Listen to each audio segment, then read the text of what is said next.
आज है 14 नवंबर। सुनते हैं आज के साकार मधुर महावाक्य। बाबा कहते हैं, मीठे बच्चे, मनुष्य को देवता बनाने की सर्विस में विघ्न ज़रूर पड़ेंगे। तुम्हें तकलीफ सहन करके भी इस सर्विस पर तत्पर रहना है, रहमदिल बनना है। मनुष्य को देवता बनाने की सर्विस में विघ्न ज़रूर पड़ेंगे, तो तुम्हें तकलीफ सहन करके भी इस सर्विस पर तत्पर रहना है। और तत्पर कौन रहेंगे सेवा पर? जो रहमदिल होंगे। तो बाबा कहते रहमदिल बनना है। प्रश्न है, जिसे अंतिम जन्म की स्मृति रहती है उसकी निशानी क्या होगी? उत्तर, उनकी बुद्धि में रहेगा कि अब इस दुनिया में दूसरा जन्म हमें नहीं लेना है और ना तो दूसरों को जन्म देना है। न इस पुरानी दुनिया में जन्म लेना है, न किसी और को जन्म देना है। ये पाप आत्माओं की दुनिया है। इसकी वृद्धि अब नहीं चाहिए, इसे विनाश होना है। हम इन पुराने वस्त्रों को उतार अपने घर जाएंगे। अब नाटक पूरा हुआ। तो जाने की स्मृति होगी तो ऑटोमेटिक इस दुनिया से फिर बुद्धि योग हट जाएगा। गीत है नई उम्र की कलियां तुम। ओम शांति। बाप बैठ बच्चों को समझाते हैं कि तुम बच्चों को हर एक की ज्योति जगानी है। ये तुम्हारी बुद्धि में है। बाप को भी बेहद का ख्याल रहता है कि जो भी मनुष्य मात्र हैं उनको मुक्ति का रास्ता बताएं। बाप आते ही हैं बच्चों की सर्विस करने, दुख से लिबरेट करने। मनुष्य समझते नहीं हैं कि ये दुख है तो सुख का भी कोई स्थान है। ये जानते नहीं। शास्त्रों में सुख के स्थान को भी दुख का स्थान बना दिया है। अब बाप है रहमदिल। मनुष्य तो ये भी नहीं जानते कि हम दुखी हैं, क्योंकि सुख का और सुख देने वाले का पता ही नहीं है। ये भी ड्रामा की भावी। सुख किसको कहते हैं, दुख किसको कहते, ये नहीं जानते। ईश्वर के लिए कह देते कि वही सुख दुख देते हैं, गोया उस पर कलंक लगाते हैं। ईश्वर जिनको बाप कहते हैं उनको जानते ही नहीं। बाप कहते हैं मैं बच्चों को सुख ही देता हूँ। बाबा का तो टाइटल ही क्या है, दुख हरता और सुख करता। तुम अब जानते हो बाबा आया है पतितों को पावन बनाने। कहते हैं मैं सबको ले जाऊंगा स्वीट होम। वो स्वीट होम भी पावन है। वहाँ कोई पतित आत्मा रहती नहीं। उस ठिकाने को कोई जानते नहीं। कहते हैं फलाना पार निर्वाण गया, तुम परंतु समझते नहीं। बुद्ध पार निर्वाण गया तो जरूर वहाँ का रहने वाला था, वहाँ ही गया। अच्छा, वह गया तो बाकी दूसरे कैसे जाएं? साथ तो कोई को ले नहीं गया। वास्तव में वह जाते नहीं। जब तक खुद ले जाने वाला ना आए तब तक बाबा कहते कोई जा न सके। इसीलिए सब पतित पावन बाप को याद करते हैं। पावन दुनिया दो है, एक मुक्ति धाम, दूसरा जीवन मुक्ति धाम। शिवपुरी और विष्णुपुरी, ये है रावणपुरी। परमपिता परमात्मा को राम भी कहते हैं। राम राज्य कहा जाता है तो बुद्धि परमात्मा की तरफ चली जाती है। मनुष्य को तो सब परमात्मा मानेंगे नहीं, तो तुमको तरस पड़ता है, तकलीफ तो सहन करनी पड़े। इस यज्ञ की स्थापना में तकलीफें तो आएगी, बाबा कहते सहन तो करना पड़े। बाबा कहते मीठे बच्चे, मनुष्य को देवता बनाने में इस ज्ञान यज्ञ में विघ्न बहुत पड़ेंगे। गीता के भगवान ने गाली खाई थी ना, गालियां उनको भी और तुमको भी मिलती है। कहते हैं ना कि इसने शायद चौथ का चंद्रमा देखा होगा, ऐसे कहावत है। ये सब है दंत कथाएं। दुनिया में तो कितना गंद है। मनुष्य क्या क्या खाते हैं, जानवरों को मारते हैं, क्या क्या करते हैं। बाप आकर इन सब बातों से छुड़ा देते हैं। इस विषय वैतरणी नदी में कितनी गंदगी है, बाबा कहते इस कलयुग में बाबा सब से छुड़ाते।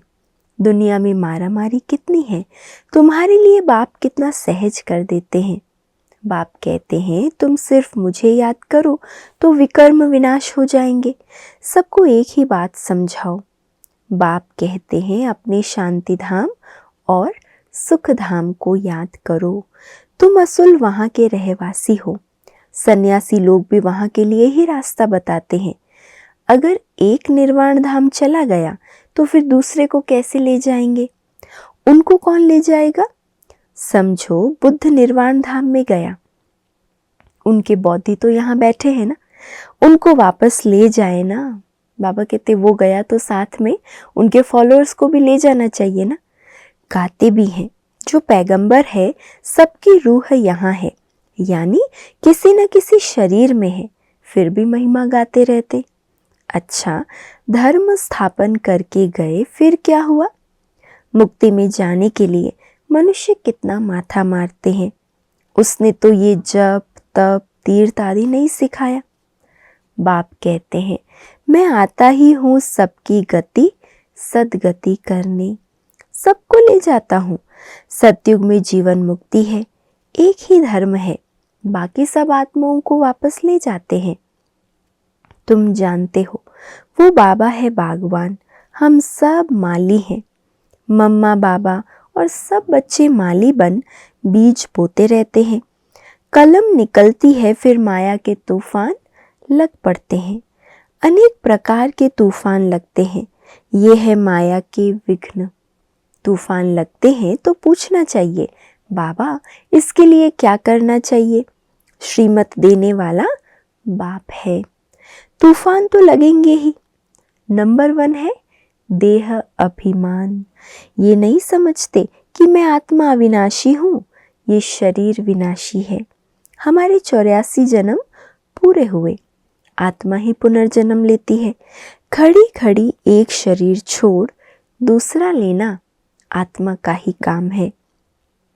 अब बाप कहते हैं तुम्हारा ये अंतिम जन्म है, इस दुनिया में दूसरा जन्म नहीं लेना है, ना किसी को देना है।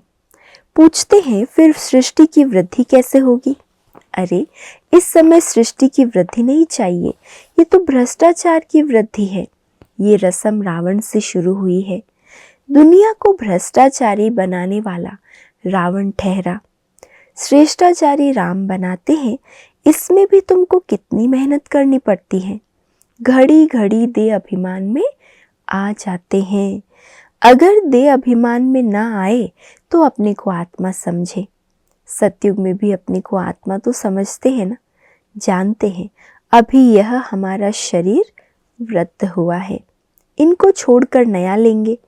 यहाँ तो आत्मा का भी ज्ञान नहीं है, अपने को देह समझ बैठे हैं। इस दुनिया से जाने की दिल उनकी होती है जो दुखी होते हैं। वहाँ तो है ही सुख, बाकी आत्मा का ज्ञान नहीं रहता है। एक शरीर छोड़ दूसरा लेते हैं, इसलिए दुख नहीं होता, वो सुख की प्रालब्ध है। यहाँ भी आत्मा तो कहते हैं, फिर भल कोई आत्मा सो परमात्मा कह देते हैं। अपने को सही रूप में आत्मा तो कोई भी समझता नहीं। आत्मा है ये ज्ञान तो है ना, परंतु ये नहीं जानते हम इस पार्ट से वापस जा नहीं सकते। एक शरीर छोड़ फिर दूसरा लेना जरूर है। पुनर्जन्म तो सब मानेंगे, कर्म तो सब कूटते हैं ना। माया के राज्य में कर्म विकर्म ही बनते हैं, तो कर्म कूटते रहते हैं।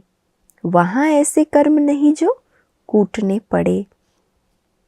अब तुम समझते हो वापस जाना है, विनाश होना ही है। बॉम्ब्स की ट्रायल भी ले रहे हैं, गुस्से में आकर फिर ठोक देंगे। ये पावरफुल बॉम्ब्स है, गायन भी है। यूरोपवासी यादव, भल हम सब धर्म वालों को यूरोपवासी ही कहेंगे। भारत है एक तरफ, बाकी उन सबको मिला दिया है। अपने खंड के लिए उन्हों को प्यार तो बहुत है, परंतु भावी ऐसी है तो क्या करेंगे? ताकत सारी तुमको बाबा दे रहे हैं। योग बल से तुम राज्य ले लेते हो, तुमको कोई भी तकलीफ नहीं देते हैं। सिर्फ बाप कहते हैं मुझे याद करो, देह अभिमान छोड़ो। कहते हैं मैं राम को याद करता हूँ, श्री कृष्ण को याद करता हूँ, तो वे अपने को आत्मा थोड़ी समझते हैं। आत्मा समझते तो आत्मा के बाप को क्यों नहीं याद करते हैं? बाप कहते हैं मुझ परम पिता परमात्मा को याद करो। तुम जीव आत्मा को क्यों याद करते हो? तुमको देही अभिमानी बनना है। मैं आत्मा हूँ, बाप को याद करता हूँ। बाबा ने फरमान किया है, याद करने से विकर्म विनाश होंगे और वर्षा भी बुद्धि में आ जाएगा। बाप और जायदाद अर्थात मुक्ति और जीवन मुक्ति, इसके लिए ही धक्के खाते रहते हैं। यज्ञ जप तप आदि करते रहते हैं, पोप से भी आशीर्वाद लेने जाते हैं। यहाँ बाप सिर्फ कहते हैं देह अभिमान छोड़ो, अपने को आत्मा निश्चय करो। ये नाटक पूरा हुआ है, हमारे 84 जन्म पूरे हुए हैं, अब जाना है। कितना सहज करके समझाते हैं। गृहस्थ व्यवहार में रहते बुद्धि में ये रखो। जैसे नाटक पूरा होने पर होता है तो समझते हैं कि बाकी 15 मिनट है, अभी ये सीन पूरी होगी। एक्टर्स समझते हैं हम ये कपड़ा उतार घर जाएंगे, अभी सबको वापस जाना है। ऐसी ऐसी बातें अपने से करनी चाहिए। कितना समय हमने सुख दुख का पार्ट बजाया है ये जानते हैं। अभी बाप कहते हैं मुझे याद करो, दुनिया में क्या क्या हो रहा है इन सब को भूल जाओ, ये सब खत्म हो जाने वाले हैं, अब वापस जाना है। वो समझते हैं कि कलयुग अभी 40,000 वर्ष चलेगा, इसको घोर अंधियारा कहा जाता है। बाप का परिचय नहीं है। ज्ञान माना बाप का परिचय, अज्ञान माना नो परिचय, तो गोया घोर अंधियारे में है। अभी तुम घोर सोजरे में हो। नंबरवार पुरुषार्थ अनुसार। अब रात पूरी होने वाली है, हम वापस जाते हैं। आज ब्रह्मा की रात, कल ब्रह्मा का दिन होगा। बदलने में टाइम तो लगेगा ना। तुम जानते हो हम मृत्यु लोक में हैं, कल अमर लोक में होंगे। पहले तो वापस जाना होगा। ऐसे ये 84 जन्मों का चक्र फिरता है, ये फिरना बंद नहीं होता। बाबा कहते हैं तुम कितनी बार मेरे से मिले होंगे? बच्चे कहते अनेक बार मिले हैं। तुम्हारे 84 जन्मों का चक्र पूरा होता है तो सबका हो जाएगा। इसको कहा जाता है ज्ञान। ज्ञान देने वाला है ही ज्ञान सागर, परम पिता परमात्मा पतित पावन। तुम पूछ सकते हो पतित पावन किसको कहा जाता है?